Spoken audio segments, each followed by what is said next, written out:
Hey guys, Assalamualaikum, it's me Nina and welcome back to Nina Story. Terima kasih yang dah klik video ni dan jangan lupa untuk subscribe sebagai tanda korang support aku. Dan terima kasih juga kepada korang yang memang selalu setia menonton channel Nina Story. Kisah hari ni agak menarik, iaitu tentang sejarah hitam kerajaan Rusia sekitar abad yang ke-20. Kisah ni tentang seorang lelaki yang dikatakan boleh meramal masa depan dan dia juga mempunyai superpower ataupun kuasa yang luar biasa. Jadi dia ni pada zaman tu dianggap sebagai orang yang paling penting pada kerajaan Rusia. Bukan tu je, dia ada juga kuasa yang boleh menyembuhkan penyakit seseorang. So ramailah yang menggelarkan dia ni sebagai orang suci ataupun wali. Dia memang jadi kesayangan kerabat di Raja Rusia pada masa tu. Jadi aku akan teruskan kepada penceritaan tentang siapa sebenarnya lelaki ni dan apa yang dia buat. So without wasting any time, let's get started.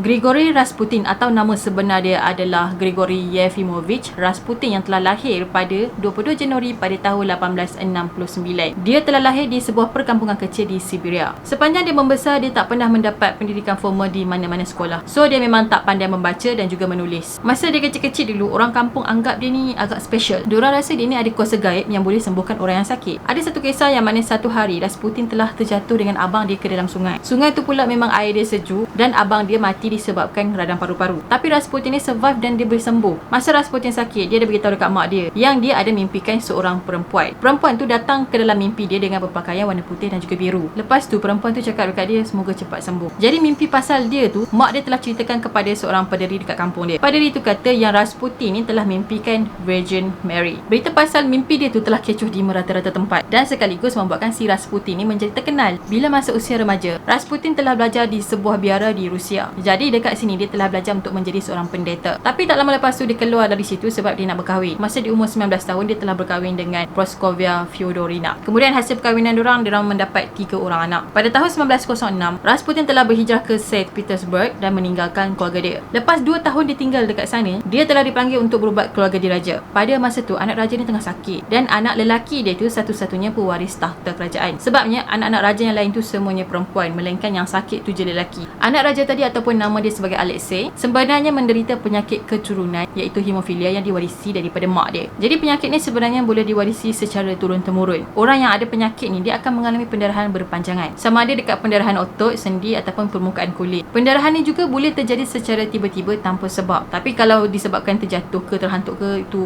cerita lain. Tapi kalau nak jadi pendarahan secara tiba-tiba tu, kemungkinan dia cuma 1% je. Secara ringkas tentang penyakit ni, kalau orang tu luka, darah dia susah nak beku. That's why lah dia akan menjadi pendarahan secara berpanjangan. Jadi Rasputin pun datanglah untuk sembuhkan anak raja tadi. Akhirnya anak raja Nicholas ni telah berjaya disembuhkan dengan kuasa magic dia. So start dari sinilah Rasputin telah mendapat kepercayaan daripada kerabat di Raja Rusia, terutamanya daripada permaisuri dan juga Raja Nicholas. Jadi dia telah diberikan tugas untuk menyembuhkan anak diorang tu lebih dari 5 tahun lamanya. Tapi ada juga yang tak pernah percayakan Rasputin. Diorang cuma rasa yang Rasputin ni hanya memanipulasikan kerabat diraja. Maybe dia telah pukau diorang ni dengan menggunakan ilmu hitam. Lagipun diorang ni memang tak percaya langsung dan diorang memang sangat ragu-ragu kalau Rasputin ni memang ada kuasa luar biasa. Semasa Rasputin tinggal dekat sini, dia telah menggelarkan diri dia sebagai manusia suci ataupun wali. Yang mana dia claim dia ni ada kuasa yang luar biasa dan orang lain tak ada. Bukan tu je, dia kata dia pun boleh meramal masa depan seseorang. Dia claim kata diri dia tu adalah manusia suci ataupun wali ataupun suruhan Tuhan. Tapi sebenarnya dia ni adalah kaki botol ataupun kaki arak,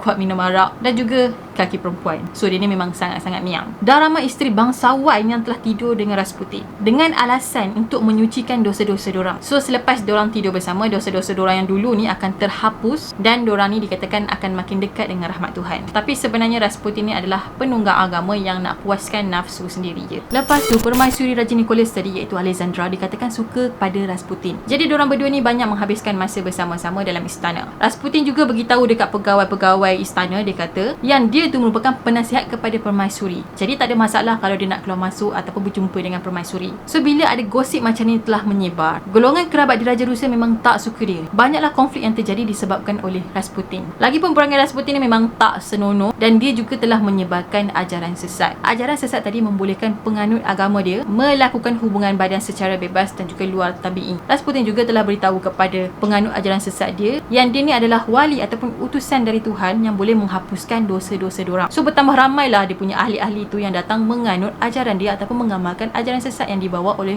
Rasputin. Manakala si permaisuri tadi langsung tak percaya apa yang Rasputin ni buat. Dia memang akan protect Rasputin dari disentuh oleh pegawai yang lain. Even ada yang cuba nak beritahu permaisuri tentang siapa sebenarnya Rasputin, tapi permaisuri tu tolak dan dia tak nak percaya. Dan akhirnya dorang-dorang ni telah dipecat oleh permaisuri. Keadaan bertambah buruk bila Rasputin meramalkan akan terjadi musibah yang besar di Rusia dalam Perang Dunia Pertama. So bila si Raja Nicholas tu dengar pasal ramalan Rasputin, dia pun decide untuk lead tentera dia dalam medan perang. Kemudian istana tadi telah dipertanggungjawabkan kepada permaisuri untuk mentadbir dan husband dia pergi keluar berperang. Masa ni nampaklah yang Rasputin ni memang gila kuasa dan nak belok semua. Pada masa ni juga dia telah dilantik menjadi penasihat penting bagi permaisuri. Dia juga telah masuk campur urusan-urusan menteri dan juga dalam urusan ketenteraan. Pegawai-pegawai istana memang sakit hati sangat dengan Rasputin. Rasputin ni ibarat talang bermuka-muka, depan permaisuri lain, belakang permaisuri lain, dan dia manipulasikan kerabat diraja ni demi kepentingan diri dia sendiri. Pegawai-pegawai istana tak suka dia bukan sebab apa, sebabnya dia ni memang tak ada langsung ilmu dalam pentadbiran ataupun politik. Tak ada satu pun kelulusan yang melayakkan dia untuk mentadbir. Dia belajar dulu pun dekat biara untuk jadi pendeta dan tak pernah masuk mana-mana sekolah formal. So diorang anggap yang Rasputin ni telah menggunakan ilmu hitam untuk mempukau permaisuri raja. Alah, dekat Malaysia pun sama je. Tak ada kelulusan pun boleh jadi menteri dengan Perdana Menteri. Lepas tu suka buat benda-benda annoying untuk buat rakyat ni marah. Sabar je lah.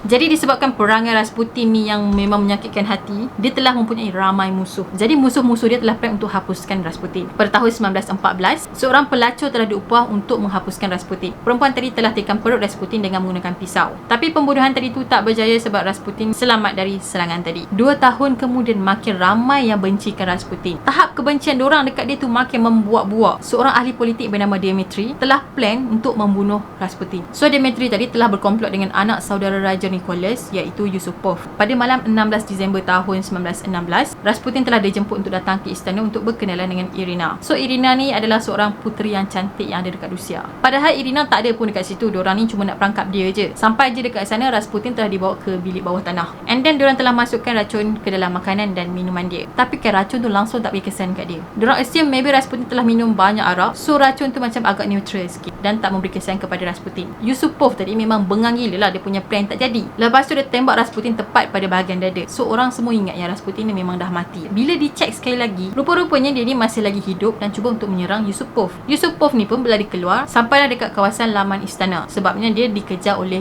Rasputin. Dan dekat sinilah Rasputin telah ditembak dan kemudian mayat dia telah dibungkus dan telah dicampakkan ke dalam sungai. Mayat dia telah dijumpai setelah 3 hari kemudian. Bila dibedah siasat, ada air dalam paru-paru dia. So maksudnya dia masih lagi hidup masa diorang buang dia dekat dalam sungai. Dan dia mati pun disebabkan lemas dalam air. Kemudian Raja Nicholas telah mengarahkan pembunuh Rasputin untuk dibuang negeri. Selepas 10 minggu Rasputin meninggal, terjadinya pula revolusi Rusia pada tahun 1917. Kesan dari itu, pemerintahan Raja Nicholas telah digulingkan. Akhirnya setelah berabad-abad lamanya keturunan raja ni memerintah Rusia, dinasti Romanov telah pun berakhir. 2 tahun kemudian, Raja Nicholas, 4 orang anak dia dengan seorang doktor diraja telah ditembak. Kalau mengikut pandangan sejarawan, Rasputin memang tak ada superpower. Mungkin dia telah pukau keluarga kerabat diraja tadi dengan menggunakan ilmu hitam. So that's why lah diorang ni semua ikut kata-kata dia. Pasal penyakit anak diraja tadi tu, sejarawan percaya yang dia menggunakan ubat sejenis aspirin untuk menghentikan pendarahan. Disebabkan perbuatan Rasputin tadi menyebabkan kerabat diraja tadi telah kehilangan kuasa buat selama-lamanya.